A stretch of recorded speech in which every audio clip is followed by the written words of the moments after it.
அதான் சொன்னேனே, சொந்த வீட்டுக்கு போற ஒரு சொந்த ஊருக்கு போற, பிறந்த ஊருக்கு போற ஒரு எண்ணம் தான் மறுபடியும் இங்க வரும்போது இருந்தது. இங்க யாழ்ப்பாணத்தை வந்து அப்படியே பழமை மாறாம நிறைய விஷயங்களை பொக்கிஷமா பாதுகாத்து வச்சிருக்கீங்க. அதை பார்க்கும்போது ரொம்ப மகிழ்ச்சியா இருக்கு.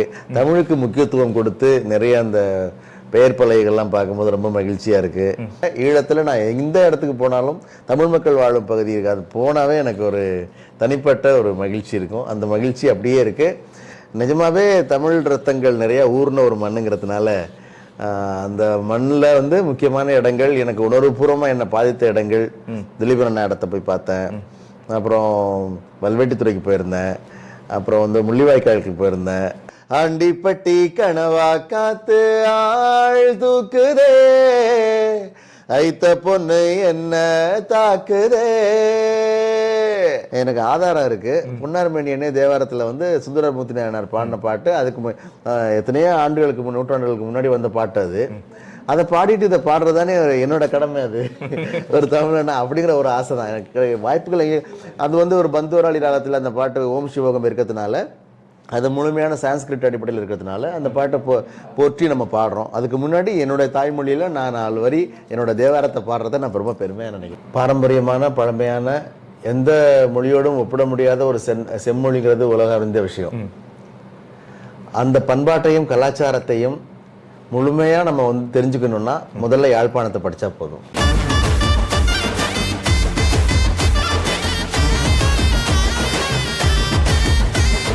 ஹலோ, வணக்கம். சிலோன் ஜோடி சேனலுக்கு உங்கள் அனைவரையும் அன்போடு வரவேற்கிறேன். இன்றைக்கு இந்த பகுதியில் ஒரு முக்கியமான ஒருத்தரை நாங்கள் சந்திக்க போகிறோம். தென்னிந்திய பின்னணி பாடகர், எங்களுக்கு எல்லாருக்குமே தெரிந்த தர்மதுரை திரைப்படத்தில் ஆண்டிப்பட்டி கனவா காத்துகின்ற அந்த பாடலை தந்த அந்த குரலுக்கு சொந்தமான தென்னிந்திய பின்னணி பாடகர் அண்ணன் செந்தில்தாஸ் அவர்களை சந்திக்க போறோம். அண்ணா வணக்கம். வணக்கம். வணக்கம். எல்லாரும் எப்படி இருக்கீங்க? நல்ல சுகம்ண்ணா. நீங்களும் எப்படி இருக்கிறீங்க? நல்லா இருக்கேன். ஒரு இசை பயணத்துக்காக யாழ்ப்பாணத்துக்கு வந்திருக்கிறது முதல் தடவை. ஆமா. எப்படி இருக்கு யாழ்ப்பாணம் உங்களோட பார்வையில? எப்பவுமே என்னோட சொந்த வீட்டுக்கு போற ஒரு உணர்வோட தான் இந்த இடத்துக்கு வருவேன். அந்த ஆவல் வந்து எனக்கு யாழ்ப்பாண நிகழ்ச்சி, எந்த நிகழ்ச்சியா இருந்தாலும் வந்து அது தோணும் போது எனக்கு உடனே நம்ம வீட்டுக்கு போறோம் அவருக்கு எண்ணம் தான் வரும். ஏன்னா அந்த அளவுக்கு ஒரு உண்மையா புகழ்ந்தோ பெருமைக்கு சொல்லணும்லாம் இல்லை, உணர்வுபூர்வமான ஒரு விஷயம். நம்ம ஈழத்து உறவுகளும் தமிழக உறவுகளும் தொப்புள்கொடி உறவுகளுங்கிற அந்த பந்தத்தோட இந்த இடத்துக்கு வரும்போது மட்டும் ஒரு தனிப்பட்ட ஒரு மகிழ்ச்சி இருக்கும், தனிப்பட்ட ஒரு பெரு உவகை இருக்கும், ரொம்ப ஆர்வமாகவும் இருக்கும். அந்த மாதிரி சூழ்நிலையில் தான் நான் வருவேன் எப்போவுமே. இந்த பயணம் வந்து முதல்ல ஒரு திருமண விழாவுக்கு மட்டும் தான் நான் இங்கே வந்திருக்கேன். முதல் முறையாக இசை விழாவுக்கு வந்திருக்கிறது வந்து இதுதான் முதல் முறை. அதில் ரொம்ப மகிழ்ச்சியாக இருக்கேன். சந்தோஷம். என்ன, நேற்றைய தினம் அண்ணன் கஜீவன் அவர்களுடைய இசை மகுடம், யாழ் இசை மகுடம் 2024 நிகழ்வு நடந்திருந்தது. அந்த நிகழ்வில் நாங்களும் அதை பார்ப்பதற்காக இங்கே வந்திருந்தோம். அண்ணனுடைய பாடலை நாங்கள் பார்த்து ரசித்தோம். உண்மையாகவே நாங்கள் வீடியோ எடுக்கணும்ன்றதுக்குரிய காரணமே, நீங்கள் ஒரு பாடகர்ன்றதை தாண்டி எங்களுக்கும் தமிழகத்துக்கும் இருக்கக்கூடிய அந்த நெருக்கமான அந்த தமிழ் என்ற உணர்வாலெல்லாம் நிச்சயம் நான் அவங்களோட சந்திச்சு கதைக்கணும் என்று ஆசைப்பட்டது. ஆனா இப்ப தமிழகத்துக்கும் யாழ்ப்பாணத்துக்கும் ஏதாவது வித்தியாசம் இருக்கா, இல்லை நீங்க இதை எப்படி பாக்குறீங்க? இது வித்தியாசமான கடல் மட்டும்தான் இருக்கு இடையில. எனக்கு வந்து அதான் சொன்னேனே, சொந்த வீட்டுக்கு போற ஒரு சொந்த ஊருக்கு போற, பிறந்த ஊருக்கு போற ஒரு எண்ணம் தான் மறுபடியும் இங்க வரும்போது இருந்தது. இன்னும் சொல்ல போனா அங்கேயாவது வந்து நிறைய நெருக்கடிகள், நிறைய நெருங்கிய கூட்டம் அதிகமாயிடுச்சு. இங்கே யாழ்ப்பாணத்தை வந்து அப்படியே பழமை மாறாமல் நிறைய விஷயங்களை பொக்கிஷமாக பாதுகாத்து வச்சுருக்கீங்க. அதை பார்க்கும்போது ரொம்ப மகிழ்ச்சியாக இருக்குது. தமிழுக்கு முக்கியத்துவம் கொடுத்து நிறைய அந்த பெயர் பலகைகள்லாம் பார்க்கும்போது ரொம்ப மகிழ்ச்சியாக இருக்குது. ஏன்னா அது தமிழ்நாட்டில் கூட இப்போ நிறையா குறைஞ்சிக்கிட்டு வருது. அது வந்து யாழ்ப்பாணம்ங்கிறது எனக்கு யாழ்ப்பாணம் மட்டும் இல்லை, இலங்கையில் ஈழத்தில் நான் எந்த இடத்துக்கு போனாலும் தமிழ் மக்கள் வாழும் பகுதி இருக்குது, அது போனாவே எனக்கு ஒரு தனிப்பட்ட ஒரு மகிழ்ச்சி இருக்கும். அந்த மகிழ்ச்சி அப்படியே இருக்குது. சொந்தங்களை பார்க்க வந்த ஒரு உணர்வு. எங்கட காணொலியும் நிறைய தமிழகத்தை சேர்ந்த உறவுகள் எல்லாருமே பார்ப்பினோம். பார்த்துட்டு கட்டாயம் நாங்கள் யாழ்ப்பாணத்துக்கு வரணும், பார்க்கணும், இல்லை நீங்கள் அங்கே வாங்க வேண்டெல்லாம் நிறைய பேர் அன்பா சொல்லுவினோம். இப்போ நீங்கள் உங்களுக்கு கிடைத்த இந்த குறிப்பிட்ட சில நேரங்களில் யாழ்ப்பாணத்தினுடைய சில முக்கியமான இடங்களை பார்க்க போயிருந்தீங்க. இந்த உணர்வு உங்களுக்கு எப்படி இருக்கு? ஏன்னா இது ஒரு முதலாவது தருணம் தானே? ஆமாம் ஆமாம். எனக்கு யாழ்ப்பாணத்தில் நான் பார்க்க வேண்டிய இடங்கள்னு பார்த்தா ஒரு சுற்றுலா தலமாக நினச்சி நான் அந்த இடத்துக்கு வரல. நிஜமாவே தமிழ் ரத்தங்கள் நிறைய ஊர்ன ஒரு மண்ணுங்கிறதுனால அந்த மண்ணில் வந்து முக்கியமான இடங்கள், எனக்கு உணர்வுபூர்வமாக என்னை பாதித்த இடங்கள், திலீபன் இடத்த போய் பார்த்தேன், அப்புறம் வல்வெட்டித்துறைக்கு போயிருந்தேன், அப்புறம் வந்து முள்ளிவாய்க்காலுக்கு போயிருந்தேன். அப்புறம் இது மாதிரி தந்தை செல்வாவோட இடத்துக்கு போயிருந்தேன். யாழ்ப்பாணம் நூலகத்துக்கு போயிருந்தேன். இது மாதிரி நிறைய எனக்கு ஆர்வமா இருக்கிற சில இடங்களுக்கு போனேன். நீங்க பார்க்கணும்னு யாழ்ப்பாணத்துக்கு வரைக்கும் ஒரு திட்டத்தோட தான் வந்திருக்கு. இன்னும் நிறைய திட்டங்கள் இருக்கு. நிறைய இடத்துக்கு போய் பார்க்கணுங்கிற ஆசை இருக்கு. நேரம் இல்லாதனால தான் அப்படி கேட்டிருக்கேன். ஆண்டிப்பட்டி கணவாய் காத்தவன் அந்த பாடல், நான் அந்த பாடல்ல 2016ஆம் ஆண்டு 16ல வந்து 17ல படம் வந்துச்சு. அப்ப அந்த காலகட்டத்துல நான் எல்லாமே இங்க A லெவல் படித்து கொண்டிருந்த காலகட்டம். அந்த பாடல்கள் விடிய காலையில ரேடியோல எல்லாமே போய்கொண்டிருக்கிற அந்த சந்தர்ப்பத்துல நான் சொல்றது இந்த A லெவல் படிக்கிற காலம்டா அந்த கொஞ்சம் காதல் மலர் அந்த காலகட்டம், அந்த பாடல் எல்லாம் எங்களோட மிக நெருங்கி ஒரு தொடர்பா இருந்தது. உண்மையாவே அந்த பாட்டை நான் நேற்று ப்ரோக்ராம்ல கேட்டு அப்ப மெய் சிலுத்து போனோம். பின்னால இருந்து ஒரு ஆடி பாடி சந்தோஷப்பட்டோம். எங்களுக்காக அந்த பாடல்ல ஒரு சில வரிகள். அதுக்கு முன்னாடி எனக்கு இந்த பாட்டை கொடுத்து எனக்கு மிகப்பெரிய ஒரு அங்கீகாரத்தை கொடுத்த இசையமைப்பாளர் யுவன் சங்கர் ராஜா மற்றும் இயக்குனர் சீனு ராமசாமி சார், அப்புறம் ஹீரோ அண்ணன் விஜய் சேதுபதி அண்ணா, ஹீரோயின் ஐஸ்வர்யா ராஜேஷ், அப்புறம் கவிப்பேரரசு வைரமுத்து ஐயா, அத்தனை பேருக்குமே இந்த ஒட்டுமொத்த படக்குழுவுக்கும் நான் நன்றி தெரிவிச்சுக்கிறேன்.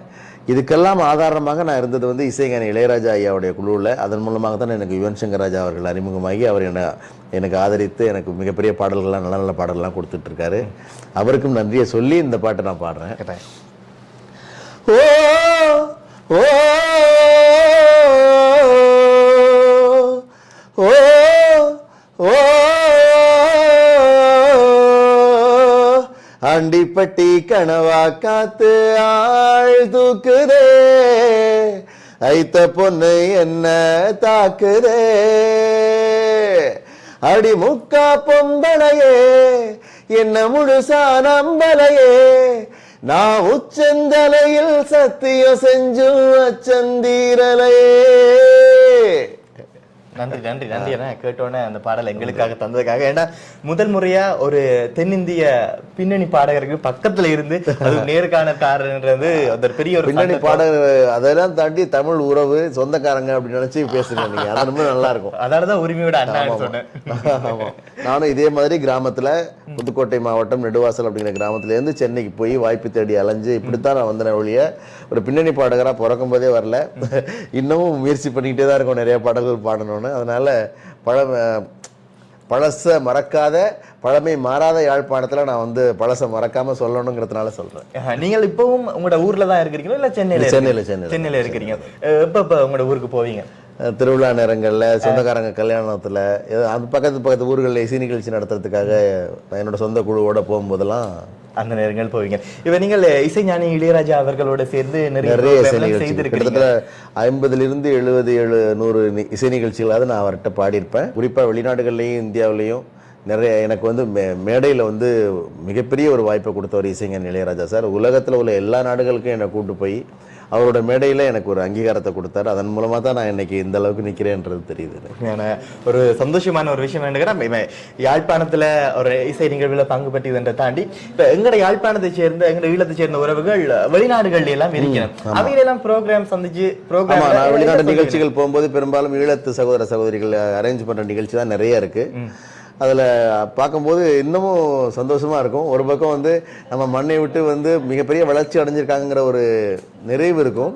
பட் இந்த மண்ணை விட்டு வந்தாங்களேங்கிற ஒரு ஏக்கமும் இருக்கும். அவங்க அத்தனை பேருக்கு அதுவும் இருக்குது, இதுவும் இருக்குது. இருந்தாலும் நம்ம அந்த மண்ணிலேருந்து புறப்பட்டு போய் மிகப்பெரிய உயரத்துக்கு வந்திருக்காங்களேங்கிற ஒரு பெருமையோட பெருமிதத்தோட நான் அந்த அவங்களெல்லாம் பார்ப்பேன். உண்மையாகவே நீங்கள் அந்த நேற்று மேடையில் கதைக்கும் போது நீங்கள் ஒரு தமிழ் மீது ஒரு மிக பற்று கொண்ட ஒரு மனிதர் என்றதை நான் விளைவிக்கலாம். அதன் காரணமாக தான் நான் இந்த வீடியோ தமிழ் இசை செவ்விசை படிச்சது கூட, கிளாசிக்கல் மியூசிக் படிச்சது கூட முழுமையான தமிழ் இசை தான். பிறமொழி இசை பாடுறதில்ல இல்லை, நான் கத்துக்கல. சினிமாவில் தெலுங்குல பாடியிருக்கேன், கன்னடத்தில் பாடியிருக்கேன், தமிழில் பாடியிருக்கேன். அது சினிமாவில் பாடும்போது பாடியிருக்கேன் இல்லையா. செவ்விசை கிளாசிக்கல் மியூசிக் பாடும்போது நான் முழுமையான ஒரு தமிழ் இசை தான் பாடுறேன். இப்ப இலங்கையில் அதுவும் யாழ்ப்பாணத்துல இருக்கக்கூடிய இசைக்கலைஞர்கள் அவர்களுக்குரிய சந்தர்ப்பம் இப்ப அண்மை காலமாக எல்லா இடத்தையும் வழங்கப்பட்டு கொண்டிருக்கு. தங்கச்சி கில்மிஷா, இதை தாண்டி நிறைய பேர் இலங்கையிலிருந்து வெளிநாடு புலம்பெயர்ந்து அங்க இருக்கிற நல்ல திறமையாளர்கள் கூட இப்போ வந்து மிகப்பெரிய இசை நிகழ்ச்சிகள் எல்லாம் கலந்துக்கிட்டு வெற்றி வகை நல்ல பேரோட இருக்காங்க. அதுவும் இருக்கு. இலங்கை மண்ணிலேருந்து நேரடியாக வந்த கில்மிஷா மாதிரியான சகோதரிகள் கூட நல்ல பேர் வாங்கிட்டு நல்ல பேரும் புகழும் வாங்கிட்டு வந்துட்டு இருக்காங்க. அது பெருமையாக இருக்குது. ரெண்டாவது அது மட்டும் இல்லை, ஒரு ரியாலிட்டி ஷோவில் போயிட்டு பாடிட்டு அவங்க பேர் வாங்குறது மட்டும் இல்லை, தமிழக இசையமைப்பாளர்களும் தமிழக இசை கலைஞர்கள் அத்தனை பேருமே வந்து அவங்க செல்ற இசை நிகழ்ச்சிகளில், இலங்கை தமிழர்கள் ஏற்பாடு பண்ணுற இசை நிகழ்ச்சிகளில் அவங்களுக்கு வாய்ப்பு தர்றது பெரிய விஷயம் கிடையாது. அவங்க நடத்துகிற இசை நிகழ்ச்சியில் இந்த குழந்தைங்களையும் கூட்டு போயிட்டு பாட வைக்கணுங்கிறது தான் அது செய்ய வேண்டிய கடமைன்னு நான் நினைக்கிறேன். ஏன்னா அது வந்து ஒரு குறிப்பிட்ட ஒரு ரியாலிட்டி ஷோ வந்தது, அந்த ஷோவில் பாடின பொண்ணுங்களை அந்த பெரும்பாலும் வெளிநாடுகளில் தான் இசை நிகழ்ச்சிகள் நடத்துகிறாங்க. அது பெரும்பாலும் ஈழத்தமிழர்கள் தான் நடத்துகிறாங்க. அந்த நிகழ்ச்சிகளில் வந்து பாட வைக்கிறது வந்து பெரிய விஷயமே கிடையாது. இவங்க திரைப்படத்தில் பாட வைக்கணும். இவங்க தமிழக இசையமைப்பாளர்கள் தமிழக பாடகர்கள் போய் நடத்துகிற நிகழ்ச்சிகளில் இந்த குழந்தைங்களையும் பாட வைக்கணுங்கிறதெல்லாம் எனக்கு அது கடமையாக நான் நினைக்கிறேன். அது வந்து செஞ்சே ஆகணும். வாய்ப்பு கிடைக்கும் போதெல்லாம் அந்த விஷயங்கள் செஞ்சுக்கிட்டே இருக்கணும். குழுவாகவே பயணிக்கணும். இதில் வந்து தமிழ்நாடு இசைக்கலைஞர்கள் ஈழத்து இசைக்கலைஞர்கள் இல்லாமல் எல்லா ஒரு டீமில் போய் பாடுறோம்னா அதில் ஈழத்து கலைஞர்களும் இருக்கணும், தமிழக கலைஞர்களும் இருக்கணுங்கிற ஒரு சூழல் வந்து இலங்கை தமிழர்கள் நடத்துகிற நிகழ்ச்சியில் மட்டும் இல்லை, தமிழக கலைஞர்கள் நடத்துகிற நிகழ்ச்சியிலையும் நடக்கணும்னு நான் ஆசைப்படுறேன். இப்போ எங்கட ஈழத்தமிழர்கள் மட்டுமல்ல, இல்லை இப்போ தமிழர்கள்லாம் சேர்ந்து ஒன்றிணைந்து செயற்படணும்னு சொல்கிறீங்க. இப்போ இங்கே இருக்கக்கூடிய இசைக்கலைஞர்கள் அடுத்த கட்ட உயரத்துக்கு போகணும்னு சொன்னால் என்ன செய்யணும்? இங்கே வந்து தமிழ்நாட்டில் இருக்கிற பயிற்சியை விட இங்கே நல்லா பயிற்சி பெற்ற இசை ஆசிரியர்கள்லாம் இங்கே இருக்காங்க நிறையா. இசைக்கு பெயர் போன ஒரு இலங்கைங்கிறது வந்து யாருமே மறுக்க முடியாது. யாழ் இசை, யாழ் நூல்லாம் தந்த விபுலானந்தர் பிறந்த ஊர், இங்கே வாழ்ந்த ஊர். இது முதன்முறையாக வந்து இசைக்கு ஒரு நூல் எழுதினவர்னா அது யாழ் நூல் விபுலானந்தர் தான். அதுக்கப்புறம் தொல்காப்பியத்தில், அதுக்கப்புறம் சிலப்பதிகாரத்துலலாம் பார்த்தா இந்த தொடர்புகள் நமக்குள்ளே இருந்துக்கிட்டே தான் இருக்குது அந்த காலத்துலேருந்து இப்போ வரைக்கும். அதனால இங்கு முறைப்படி கற்றுக்கிட்டு அதை வந்து அவங்களோட திறமைகளை வளர்த்துக்கிட்டே இருக்கணும். இப்போ இது ஒரு நல்ல முயற்சி. அன்னைக்கு கஜீபன் இசை மகுடம்ங்கிறது ஒரு மிகச்சிறந்த முயற்சி. எல்லாருமே அங்கே உள்ள ரியாலிட்டி ஷோவில் தான் வந்து பாடி பேர் வாங்கணும் இல்லாமல் இலங்கையிலையும் நம்ம வந்து ஒரு மிகப்பெரிய ரியாலிட்டி ஷோவை நடத்தி அதில் செலக்ட் ஆகிற சிங்கர்ஸை அடுத்த உயரத்துக்கு எடுத்து செல்றதுக்கு இங்கே எத்தனையோ நம்ம நாட்டிலேருந்து வந்து எத்தனை பேர் வந்து இங்கே இசை நிகழ்ச்சி நடத்துவாங்க. பெரிய பெரிய லெஜெண்டரி மியூசிக் டைரக்டர்ஸ் வந்து பண்ணுறாங்க, லெஜெண்டரி சிங்கர்ஸ் வந்து பண்ணுறாங்க. அந்த மேடைகளில் இந்த குழந்தைங்களுக்கு வாய்ப்பும் கொடுக்கணும். அது மாதிரி சென்னையில் நடக்கிற நிகழ்ச்சிகளில் அந்த இசையமைப்பாளர்களும் பாடகர்களும் நடத்துகிற நிகழ்ச்சிகளில் இந்த குழந்தைங்களை கூட்டு போய் இந்த இசை மோடம் நிகழ்ச்சி இதில் வின் பண்ணவங்க இவங்களுக்கெல்லாம் 2 பாட்டு வாய்ப்பு கொடுங்க அப்படின்னு இது மாதிரி ஒரு கலந்து பண்ணால் நம்ம தமிழ் கலைஞர்கள்லாம் நம்ம உலக அளவில் போகணும்னு ஒரு ஆசை. உண்மையாகவே நீங்கள் ஆசைப்படுற விஷயம் நடக்கணும்னு சொல்லி தான் நான் வேண்டாம். ஈழத்தினுடைய இசைத்துறை என்றாலும் சரி அல்லது சினிமா துறை என்று சொன்னாலும் இப்போதான் அதனுடைய மலர்ச்சி ஆரம்பித்திருக்கிறதுன்னு சொல்லி நாங்கள் நினைக்கிறோம். இது ரியாலிட்டி ஷோவோட மட்டும் போயிடாம, ஒரு ஸ்டேஜ் பர்ஃபார்மன்ஸோட மட்டும் போயிடாம, இசையமைப்பாளர்களும் பாடகர்களும் அந்த பிள்ளைங்களுக்கு நம்ம வந்து திரைத்துறையிலேயும் ஒரு அங்கீகாரத்தை கொடுக்கறதுக்கான ஒரு உதவியை எல்லாரும் சேர்ந்து கை தூக்கி விடணுங்கிறது என்னோட ஆசை. நிச்சயமா அந்த முயற்சி, அந்த ஒரு வளர்ச்சி கட்டாயம் நாங்க பார்க்கணும். நீங்கள் ஆசைப்பட்ட மாதிரி நாங்களும் அதை தான் ஆசைப்படுறோம். சொன்னா இப்ப எல்லாமே தமிழர்கள், அந்த நீங்க சொன்ன மாதிரி கடல் மட்டும்தான் எங்களை பிரிக்குது, மொழியும் எங்களுடைய அன்பும் எப்பவுமே எங்களை பிரிக்காதுன்றது அது எல்லாருமே தெரிஞ்ச விஷயம். ஆனா எந்த ஒரு தனிப்பட்ட ஒரு விருப்பம், நான் கடவுள் திரைப்படத்துல இருந்து அந்த பாடலை நேற்று படிச்சிருந்தேன். அதுக்கு முன்ன பொன்னார் மேனியனை தேவை, அதெல்லாம் நாங்கள் பின்னால இருந்து நானும் கோபியும் பின்னால இருந்து கொஞ்ச நேரம் மெய் சிலித்து போன தருணங்கள் அந்த பொன்னார் மேனியனை தேவை இப்ப கூட தான். அது வந்து நம்ம சமஸ்கிருதம் ஒரு மிக பழமையான மொழிங்கிறதுல எந்த மாற்று கருத்து இல்லை. அதற்கு முன்னரே பழமையான மொழி நம்ம தமிழ் மொழிங்கிறது யாரும் மறுக்கவும் முடியாது. அப்போ வந்து ஒரு நிகழ்ச்சி நான் பாடும்போது நான் ஒரு தமிழனா என் தாய்மொழியை பாடிட்டு அடுத்த மொழியை பாடணுங்கிற ஒரு ஆர்வத்தில் தான் நான் வந்து எனக்கு ஆதாரம் இருக்குது. பொன்னார்மேனியனே தேவாரத்தில் வந்து சுந்தரமூர்த்தி நாயனார் பாடின பாட்டு. அதுக்கு எத்தனையோ நூற்றாண்டுகளுக்கு முன்னாடி வந்த பாட்டு அது. அதை பாடிட்டு இதை பாடுறதானே என்னோட கடமை. அது ஒரு தமிழனா அப்படிங்கிற ஒரு ஆசை தான் எனக்கு. வாய்ப்புகள் அது வந்து ஒரு பந்துவராளி ராகத்தில் அந்த பாட்டு ஓம் சிவோகம் இருக்கிறதுனால, அது முழுமையான சான்ஸ்கிரிட் அடிப்படையில் இருக்கிறதுனால அந்த பாட்டை போற்றி நம்ம பாடுறோம். அதுக்கு முன்னாடி என்னோட தாய்மொழியில நான் 4 வரி என்னோட தேவாரத்தை பாடுறதை நான் ரொம்ப பெருமையா நினைக்கிறேன். தமிழையும் சமயத்தையும் ஒருங்கே சேர்த்து வளர்த்தவர்கள் எங்களுடைய முன்னோர்கள். அது ஈழத்திலே இருக்கட்டும், தமிழகத்திலே இருக்கட்டும், அது மிகப்பெரிய ஒரு முக்கியமான ஒரு விஷயம். நிச்சயமா அந்த தேவாரத்தை எங்களுக்காக படிக்கணும். பொன்னார் மேனியனே, பொன்னார் மேனியனே, புலித்தோலை அரைக்கசைத்து பொன்னார் மேனியனே, புலித்தோலை அரை கசைத்து மின்னார் செஞ்சடை மேல் மின்னார் செஞ்சடை மேல் மிளிர் கொன்றை அணிந்தவனே மன்னே மாமணியே மழபாடியுள் மாணிக்கமே மன்னே மாமணியே மன்னே மாமணியே மழபாடியுள் மாணிக்கமே மன்னே மாமணியே மழபாடியுள் மாணிக்கமே அன்னே உன்னையல்லால் அன்னே உன்னையல்லால் இனி யாரை நினைக்கேனே ஏ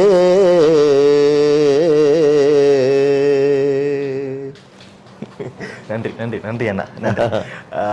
உங்களுடைய அடுத்த கட்ட இசை பயணங்கள் அடுத்தடுத்து என்னென்ன ப்ராஜெக்ட் என்னென்ன? நிறைய ஒரு 6-7 படங்கள்ல பிரபல இசையமைப்பாளர்கள்ட்ட நான் எப்பவுமே ஆடியோ ரிலீஸ்க்கு முன்னாடி சொல்லக்கூடாதுங்கிறதுனால பிரபல இசையமைப்பாளர்கள் வளர்ந்து வரும் இசையமைப்பாளர்கள்ட்ட ஒரு 7-8 பாடல்கள் பாடியிருக்கேன்.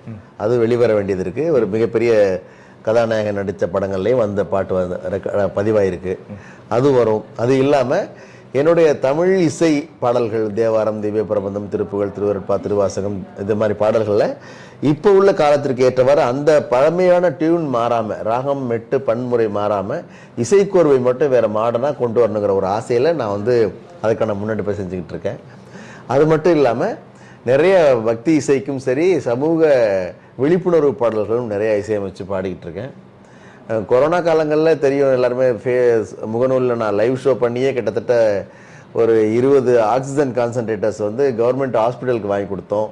அது மாதிரி 200-300 இசைக்கலைஞர்களுக்கு ஒரு 3 மாதம் 4-5 மாதத்துக்கு வந்து அவங்க வாழ்வாதாரத்துக்கு தேவையான மளிகை சாமான்கள்லாம் வாங்கி கொடுத்து. ஏன்னா கலைஞர்கள் தான் இந்த பெர்ஃபார்மர்ஸாக இருக்கவங்க தான் மேடை கலைஞர்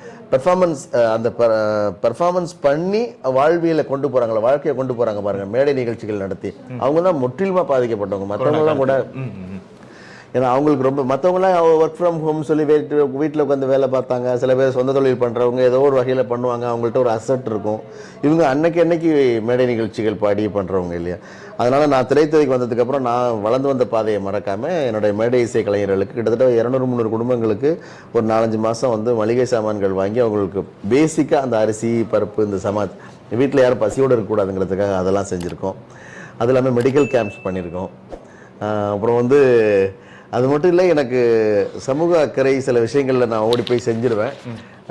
விவசாயிகள் போராட்டத்தில் அவங்களுடைய நான் முன்னெடுப்பு செஞ்சு டெல்லி பார்லிமெண்ட்லலாம் போயிட்டு உட்காந்து பேசி அந்த விவசாயிகளோட கோரிக்கையெல்லாம் நிறைவேற்றி கொடுத்துருக்கோம். அதெல்லாம் வந்து ஒரு பக்கம் இசை இல்லாமல் இதெல்லாம் வந்து செய்வோம். அது மட்டும் இல்லாமல் விவசாயிகளுக்கு ஒரு விஷயம்னா நாங்கள் அந்த ஒட்டுமொத்தமாக ஒரு குழுவோடு சேர்ந்து பயணித்து அதுக்கான தீர்வு காண்றதுக்கு நிறைய விஷயங்கள் செய்கிறோம். அது மாதிரி பாதிக்கப்பட்ட ஒரு பக்கம் நின்று நிறைய விஷயங்களை தீர்த்து வச்சுக்கிட்டு இருக்கோம். உண்மையாகவே ஒரு சாதாரணமாக ஒரு கலைஞர் என்ற ரீதியில் மொழி மீதும் சமயத்தின் மீதும் மிகப்பெரிய ஒரு பற்று இருக்கக்கூடியவர்கள். அதை தாண்டி ஏனைய கலைஞர்களுடைய சுக துக்கங்களிலையும் பங்கெடுக்க வேண்டிய ஒரு பொறுப்பு ஒவ்வொருத்தருக்கும் இருக்கு. அதை சிறப்பாக செய்து கொண்டு வரீங்கன்னா மிக்க நன்றி. இன்னொரு முக்கியமான ஒரு கேள்வியை கேட்கணும்னு ஆசைப்பட்டேன். ஒன்று, உங்களுக்கு இந்த பாட்டு தந்திருந்தா, உங்களுக்கு இந்த பாட்டு தந்திருந்தா மிக நல்லா இருந்திருக்கு, இந்த பாட்டை நான் படிச்சிருந்தா நல்லா இருக்கும். அது நிறைய இருக்கு. எனக்கு என்னோட வாழ்க்கையில் எப்படின்னா நான் நிறைய ட்ராக்ஸ் பாடினேன். ஃபர்ஸ்ட் ராஜா சாருக்கு பாடினேன், அவருக்கப்புறம் யுவன் சங்கர் ராஜா சாருக்கு பாடினேன், அதுக்கு முன்னாடி ஸ்ரீகாந்த் தேவா சாருக்கு பாடினேன். நான் பாடின பாடல்கள் நிறையவே இருக்கு, நிறையவே ஹிட் ஆயிருக்கு. பாட வந்தவங்களே வந்து ஒரு சில பேர் சொல்லி இந்த வாய்ஸே நல்லா தான் இருக்கு, ஏன் வைக்கலன்னு ப்ரொடியூசர் கேட்குறாரு சார், டைரக்டர் கேட்குறாரு சார்ன்னு சொல்லி நான் தாண்டி போன பாடல்கள்லாம் இருக்கு. அதை குறிப்பிட்டு சொன்னால் இசையமைப்பாளர்களுக்கும் பாடல்களுக்கும் உரிய உறவு கொஞ்சம் மாறிடும். அது சரி சரி. அது என்னன்னா எங்களுக்குள்ள ஒரு அண்டர்ஸ்டாண்டிங் இருக்கும். எனக்கு இன்னைக்கு இந்த பாட்டு நான் என்ன எத்தனையோ பாட்டு நூற்றுக்கணக்கான பாடல்கள் நான் எல்லா இசையமைப்பாளர்களுக்கும் பாடியிருக்கேன். அவங்க அந்த பாட்டை வந்து என்னை வச்சு இன்னொரு சிங்கரை ரெக்கார்ட் பண்ண சொல்லுவாங்க. நானே வாய்ஸ் கண்டக்டிங்லாம் பண்ணியிருக்கேன். இதே மாதிரியே எடுத்துருங்க அவர் வாய்ஸ்லாம் சொல்லுவாங்க. நானே சொல்லி கொடுத்து சில சங்கதிகள்லாம் கூட நான் எக்ஸ்ட்ராலாம் சொல்லி கொடுத்து அப்படிலாம் பாடி அந்த பாட்டெலாம் நாங்கள் வெளிக்கொண்டு வந்திருக்கிறோம். அது வந்து முழு கிரெடிட்டும் இசையமைப்பாளர்களுக்கு தான் சேரும். இருந்தாலும் நாங்கள் பாடியிருந்தால் அந்த பாட்டெலாம் ஹிட்டாகிருக்கும். அந்த மிஸ் ஆயிடுச்சுங்கிற ஏக்கம் வந்து இந்த சூழ்நிலையில் தேவையில்லைன்னு நினைக்கிறேன் அந்த ஃபீல். ஏன்னா இசையமைப்பாளர்கள் எங்களுக்கு தொடர்ச்சியாக ஆதரவு கொடுத்துட்ருக்காங்க. இந்த பாட்டில் நான் என்ன 10 பாட்டு அடுத்த வட்ட பாடிக்கலாங்கிற ஒரு தைரியத்தில் அதை குறிப்பிட்டு சொன்னால் அந்த உறவு விரிசல் வந்துடும். ஏன்னா நம்ம கூடவே வளர்த்துக்கிட்டு இருக்கோம் ஒரு பையனை. ஏன்னா இப்போ நான் இன்னைக்கு பாடிட்டேன், இன்னைக்கு நான் 200 பாட்டுக்கு மேலே பாடிட்டு வந்துட்டு இருக்கேன். யாரோ ஒருத்தன் நம்மளோட திறமைசாலி ஒருத்தன் ஒரு பாட்டு கூட கிடைக்காம வெயிட் பண்ணிட்டு இருப்பான்ல, அப்போ அவனுக்கு எவ்வளோ ஏக்கம் இருக்கும். அப்போ நம்ம ஒன்னொன்னே கம்பேர் பண்ணிகிட்டே போனோம்னா, தொடர்பு படுத்தி பார்த்தோம்னா மன உளைச்சல்ல கலைஞனுக்கு வந்து ப்ரெசன்டேஷன் வெளியில் வராது. ஒருத்தன் வந்து அப்செட் ஆகி போய் மயக்க பிடிச்சான்னா ஒழுங்காக பாட்டே வராது. அவன் அவ்வளோ திறமைசாலியாக இருப்பான். இல்லை வீட்டில் அவங்க அம்மா அப்பாவோட ஏதாவது பிரச்சனை, அவங்க வீட்டில் ஃபேமிலியில் ஏதாவது பிரச்சனை, அவங்க ஸ்கூலில் காலேஜஸில் பிரச்சனை அப்படின்னா மேடையில் பாட்டு வராது. கலைஞனுக்கு முழு மனசோட சந்தோஷம். யாருமே கலைஞர்கள் யாருமே 100% சந்தோஷமாக இல்லை, அது தெரிஞ்ச விஷயந்தான். ஆனாலும் அந்த முழு திருப்தியோடு நம்ம அடுத்தடுத்த பயணத்தை மேற்கொண்டா எந்த மன அழுத்தமும் இல்லாமல் வளர முடியும். இது இப்போ நான் வந்து ஒரு பாட்டை இப்போ நான் குறிப்பிட்டு சொல்லுவேன், செம்ம ஹிட் ஆச்சு அந்த பாட்டு. ஆனால் எனக்கும் அந்த இசையமைப்பாளருக்கும் அவர் இதை பார்க்கும்போது இல்லை அவருக்கு இந்த செய்தி போகும்போது என்ன நினைப்பாரு, கூடவே வச்சுருக்கோம் நம்ம எல்லாமே இவ்வளோ நம்ம வீட்டு பையன் மாதிரி சப்போர்ட் பண்ணிட்டு இருக்கோம், இந்த பாட்டை என்ன கொடுத்தா நல்லா வந்திருக்கோம்னா அப்போ வந்து நம்ம அடுத்த பாட்டு கொடுக்க மாட்டோமாங்கிற ஒரு தாட் வந்துடக்கூடாதுல்ல. நிறைய அண்டர்ஸ்டாண்டிங் இருக்குது, சினிமா பொறுத்த வரைக்கும் நிறைய அண்டர்ஸ்டாண்டிங் இருக்குது. புரிஞ்சுக்கிற தன்மை இருந்தால் யாருமே கோவப்பட்டு வெளிவர மாட்டாங்க. சில காம்பினேஷன் உடையறதுக்கு காரணமே அதுதான். நிறைய காம்பினேஷன்ஸ் வந்து நீங்கள் பார்க்கலாம், ஒரு டைரக்டர் ஒரு இசையமைப்பாளரோட காம்பினேஷன் வந்து செம்ம சக்ஸஸ்ஃபுல்லாக போகும். ஒரு சின்ன ஈகோ கிளாஸில் ஏதோ ஒரு வார்த்தையை விட்டுட்டு அதனால பெருசாகி உடைஞ்சிரும். அது உடைஞ்சிட வேண்டாம்னு பார்க்குறேன். எல்லா இசையமைப்பாளர்களும் எனக்கு சப்போர்ட்டாகவே இருக்கு. ஆனால் இறுதியாக ஒரு கேள்வி உண்டு, இப்போ நீங்கள் இந்த இசைத்துறைக்கு வராமல் விட்டுருந்தா இந்த செந்தில் தாஸை நாங்கள் எப்படி பார்த்துருக்கலாம்? ஆக்சுவலி வந்து என்னோட சிறுவயது விளையாட்டே எல்லாரும் ஃபுட்பால் மாங்க, ஒருத்தங்க கிரிக்கெட் மாங்க, ஒருத்தங்க ஏதாவது ஒரு விளையாட்டு இருக்கும் இல்லையா. என்னோட விளையாட்டுன்னு சொன்னால் எங்கள் அப்பா அம்மாட்ட கேட்டோம்னா, எங்கள் வீட்டில் பக்கத்து வீட்டில் உள்ளவங்கள்ட்ட இன்றைக்கி போய் நீங்கள் கேட்டால் கூட என்னென்னா கொட்டாங்கச்சியில் மரத்தில் ஏறி கட்டி சணலில் இழுத்து ஜாயிண்ட் போட்டு ஒரு குச்சியை வச்சுக்கு பாடுறது தான் என்னோட. அது என்னன்னா சின்ன ஒரு குச்சி மட்டும் கிடையாது, அந்த வீடு நான் ஒரு கிராமத்தில் வந்து ஒரு 10 மரம் இருக்குங்களா, 10 மரத்துலேயே ஒயர் இழுத்து வரும். அந்த ஒயர் மீன்ஸ் வெறும் சணல். நான் கற்பனையிலேயே அது ஒரு மைக்காகவும் அது ஒரு ஸ்பீக்கராகவும் நினச்சிக்கிட்டு அது ஒரு நிகழ்ச்சியாக பாடுறது தான் என்னோட வேலையாக இருந்துச்சு.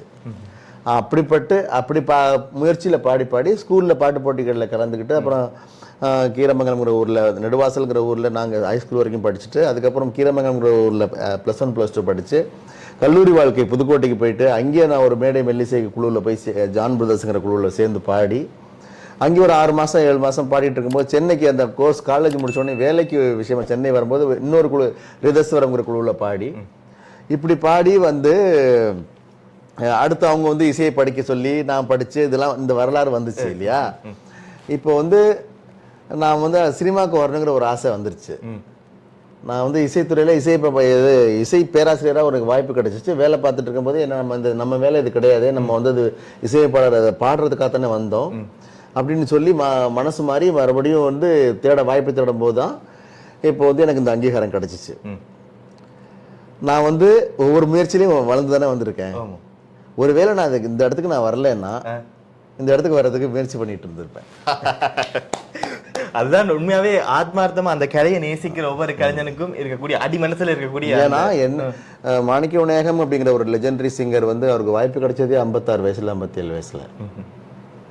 அதுக்கு முன்னாடி வரைக்கும் அவர் இசையில தான் இருந்தார். ஆனால் வித்யாசாகர் சார்ட்ட மியூசிக் கண்டக்டராக இருந்தார், ட்ராக் பாடிக்கிட்டு இருந்தார். இதெல்லாம் யாருக்கும் தெரியாது. அவர் பாடின கண்ணுக்குள்ளே கழிச்சு தான் நமக்கு தெரியும். அதுக்கு முன்னாடி வரைக்கும் அவர் பட்ட கஷ்டங்கள்லாம் தெரியாது.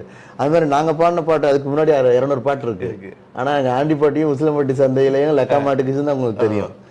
ஆனால் வந்து எங்களுக்கு அதுக்கு முன்னாடி 200 பாட்டு நாங்கள் ட்ராக் பாடியிருப்போம். அதெல்லாம் அப்படியே எங்கள் வாய்ஸை தூக்கிட்டு இன்னொரு வாய்ஸ் தூக்கி வச்சுட்டு அதெல்லாம் பண்ணி எவ்வளோ போயிருப்பாங்க. இந்த வாய்ப்பு கூட கிடைக்காத எத்தனை சிங்கர்ஸ், நல்ல டேலண்டட் சிங்கர்ஸ். இப்போ நம்ம எல்லா டேலண்டட் சிங்கரையும் நம்ம மீட் பண்ணிட முடியுமா என்ன? எத்தனை பேர் திறமைசாலி நமக்கு யாருக்குமே தெரியாமல் வாய்ப்பு கிடைக்காம இங்கே வர முடியாமலாம் உட்காந்துருப்பாங்கல்ல. அதனால அந்த மாதிரி ஒருத்தனா முயற்சி பண்ணிட்டு இருந்திருப்பேன். இந்த சூழ்நிலையிலேயே முயற்சியை மட்டும் விடவே கூடாது.